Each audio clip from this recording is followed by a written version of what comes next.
Petey flowers.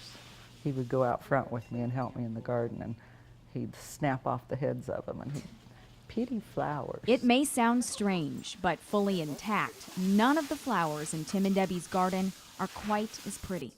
Life isn't quite as pretty without him. He was my little doll baby.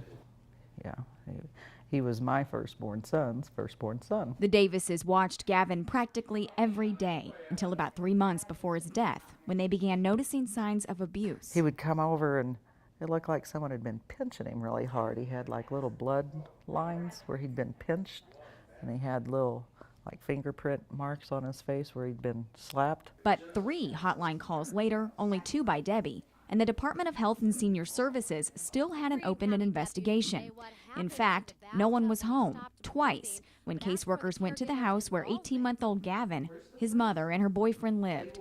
So they left business cards. And I was like, oh my gosh, left a card. It's like, great.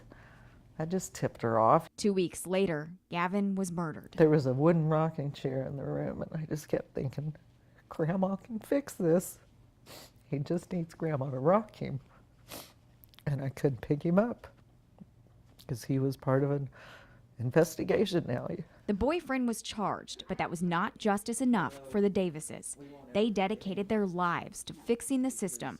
Gavin's law started with a state rep, and the push continued with a state senator. Once I met the grandparents, it kind of became a priority. Jay Wasson's bill demands an investigation within 72 hours when there are 3 or more hotline calls on one child, prohibits caseworkers from leaving business cards, and requires hotline officials to recommend callers dial 911 if they believe the child is in immediate danger. The department has adopted most of these rules already. What I wanted to do was just get it in statute, get it in law, so we know that what happened to Gavin won't ever happen again. That's what the Davises want too. We promised Gavin.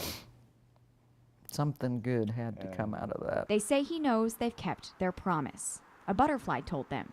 He appeared on Gavin's casket the day he was laid to rest and returned the day the Davises got the call. Gavin's law cleared both the House and Senate. He just kept fluttering around, and that was kind of Gavin's way of saying, thanks.